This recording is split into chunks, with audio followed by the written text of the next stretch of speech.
Hi, this is Amir Anzur from amiranzur.com. I'm now standing here with Salima Hashmi, who is a professor of fine art at Beacon House, Lahore University. And she is actually the daughter of Faiz Ahmed, who is one of Pakistan's most famous poets, born in 1911. It's actually his centennial, his 100th birthday this year, and I'm at an event in Dubai where she spoke a lot about her father, and his poems were recited. And thanks, Salima, for being on. Just to ask you, who exactly was your father? Oh gosh, this is a tremendously difficult thing. I often ask myself, who was my father? Who was this person who draws such a response from people not only in Pakistan, but the whole of the subcontinent, and not just the subcontinent. This in his year centennial, there are invitations from all over the world, from Tokyo to LA to San Francisco to small towns in India to Bangladesh, I mean, you name it. So there has to be something which people find universal in the poetry of Faiz and in his message. And what were his messages? I think he stood for social justice. There's no doubt he was a committed Marxist. He had a vision of peace, and it was couched in lyrical poetry. So sometimes it's very difficult to tell whether he's speaking of the beloved, who is a person, or whether he's speaking of the country, or whether he's speaking of humanity at large. So in a sense, you might say it's an echo of the Sufi message. Once he was asked, Faiz Ahmed, what is your religion? And he said the same as Rumi.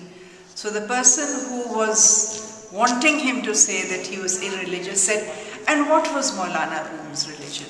So Faiz said, the same as mine.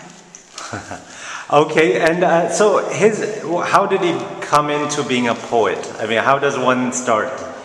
Well, as he told it, that he started becoming a poet very slowly. It was the First World War and its effect on the subcontinent, in which lives were ruined, farmers lost their lands, there was tremendous poverty, there were famines.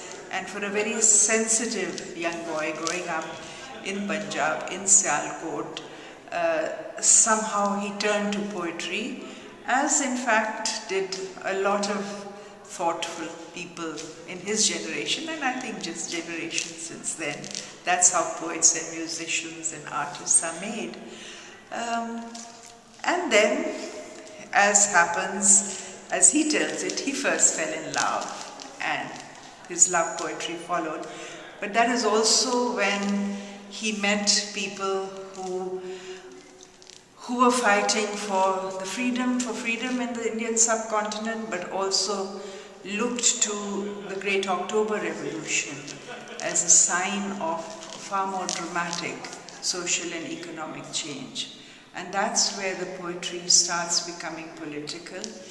And to this day, we find that whether it is the Maoists in the jungles of Madhya Pradesh, so Arundhati Roy tells us, because she heard them singing Hum Dekhenge, which was sung this evening by Tina Sani. Whether it's them or it's people fighting against oppression in other parts of the world, somehow, like Neruda, they find that Faiz's voice matches their own. And his poetry is in Urdu. His poetry is in Urdu. And how about in translations, or does it carry? Hundreds of translations. He's been translated into Japanese, French, English, German, Italian, Russian, Chinese, Bengali, at least 3 or 4 languages in India. So he's a very much translated poet, but he's also a sung poet. And you find that the music in the words really is something which has made him far more popular today than perhaps even was in his lifetime. And there are young people who don't even know Urdu, but they're learning Urdu so they can sing and understand Faiz. And an example of a simple poem that you might know that you can say to our English-speaking viewers as well.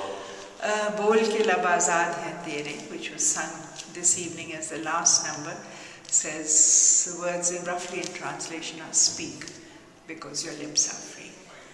Speak because your lips are free. Amazing. And you also have a book that you recently brought out, which is... This is a book called Two Loves. It's Faiz's letters from jail, and they are in facsimile, so that you have the letters themselves and you have the text. It also has his photographs of the cells where he was in jail. It is the family, my father, my mother. These are letters to my mother. And so these are love letters to his wife? Yes, to his wife, but they talk about all kinds of other things. They talk about, life as he sees it. These are our letters to our father, Okay. And my sister's drawings, etc.